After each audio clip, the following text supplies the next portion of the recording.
We find ourselves in times of great division.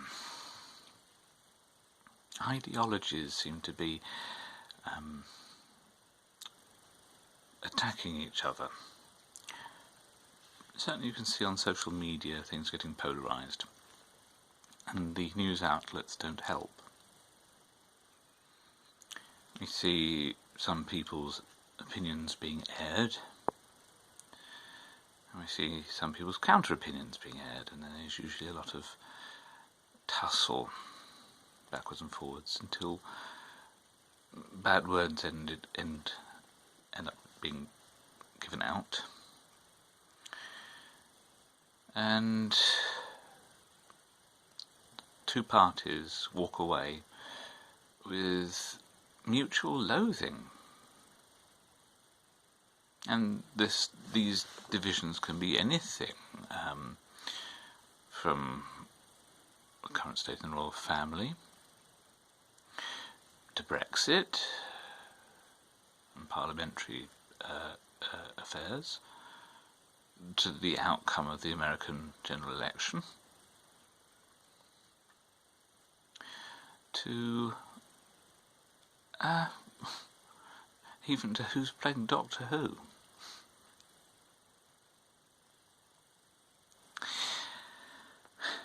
They seem to be constantly making noises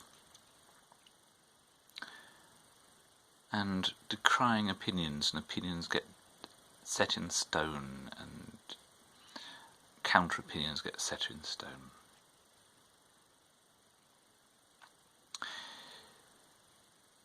But whose opinions do we trust? Do our opinions matter? What are our opinions based on?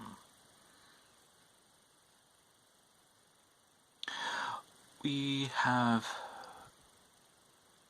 perhaps lost the art of walking a mile in someone else's shoes, at least giving the opposition a fair hearing.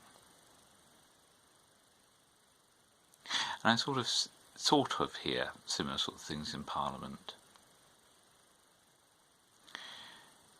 where even if the opposition agrees with the government, they'll find some way of making sure that their agreement is distinct.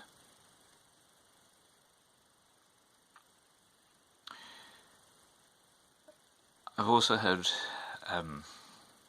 of one prominent Roman Catholic priest being attacked verbally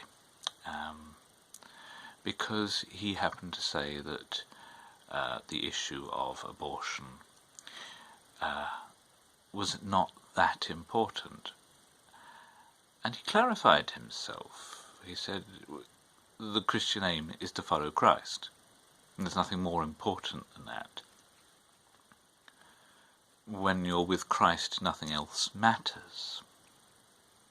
And he's right. It's from our following of Christ that abortion and other similar matters are of fundamental importance. And he goes on to say that one cannot be pro-life and, as has happened to him, denounce another person to hell. Indeed, if we are truly pro-life, then in the words of popular movements, all life matters. Of course, some lives are worth bringing into focus. Today is International Women's Day. And it has to be said that women are still finding themselves regarded as second-class citizens. Some people are trying to define women out of existence. Others are trying to turn women into baby-making machines.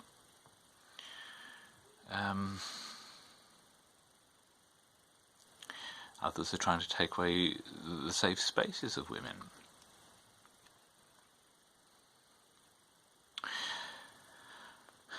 So at the moment, it's fair to say women's lives matter. And likewise, there is something on the BBC today about George Floyd. And that brings us to the idea that Black Lives Matter, and they do. And we can't forget that. And the fact that that sort of thing is being put forward isn't to say that no one else's lives matter or that other people's lives get relegated second. It means that sometimes we have to focus, because that's the fair thing to do. It's how we focus.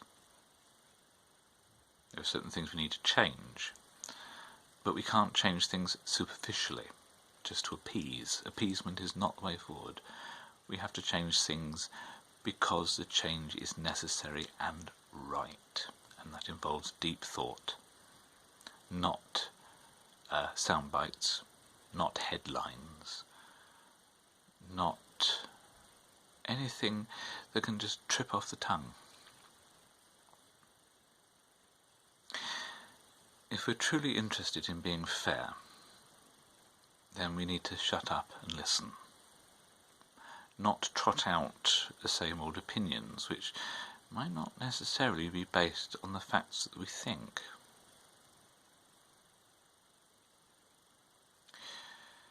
Our opinions do matter. They should matter. But if we're going to be true to ourselves, then they need to be based on facts and on truth and on goodness. To be pro-life means precisely that. It doesn't mean picking and choosing which bits of life we focus on. And yes, we do need to protect the unborn. We need to protect the elderly and the vulnerable. But we also need to protect everyone else in between. Every single life is of great value, infinite value perhaps. Certainly, if our Lord Jesus Christ died for us on the cross, he died for one and for all. That certainly puts our lives in perspective. You can't look at a crucifix in the eye and say, I don't matter, because that the very existence of that crucifix says, yes, you do.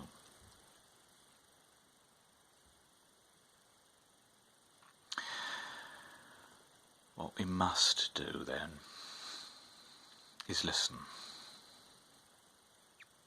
We must read, listen, and not to jump to conclusions that are not necessarily supported. And above all, we must stop hating. We must stop seeing the opposition as someone to hate. Our Lord Jesus Christ said, love your enemies. And there is no circumstance which stops that from being a commandment. The Lord loves even Judas, even Hitler, even your worst enemy.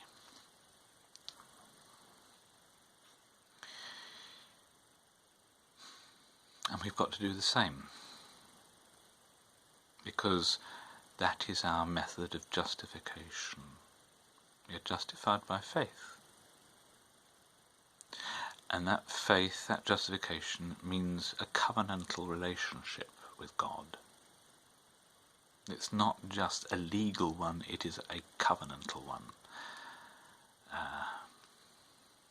whereby we are concerned with how we relate to God in our actions.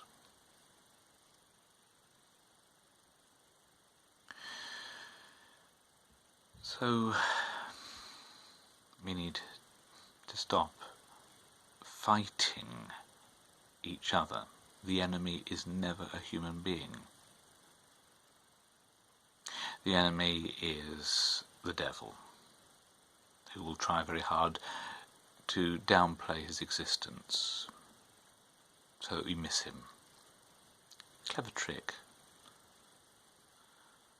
But we need to recognise him and turn our backs on him. Let the Archangel Michael thrust him down to hell.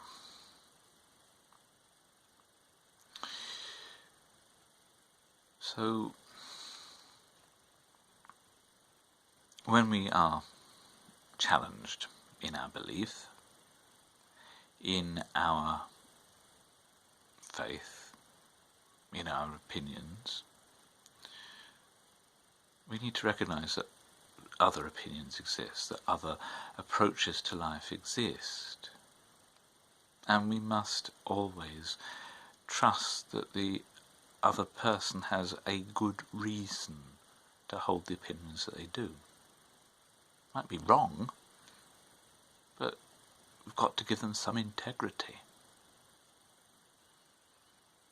Perhaps they'll open their mouths and show that they've got none whatsoever. Well, that doesn't stop them from being intensely lovable, does it?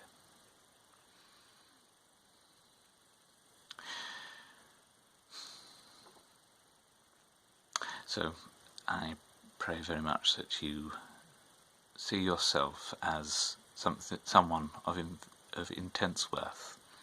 And I pray that you may be able to see the same in everyone that you meet, that you may see everyone as an icon of Christ and love him and love everyone in him.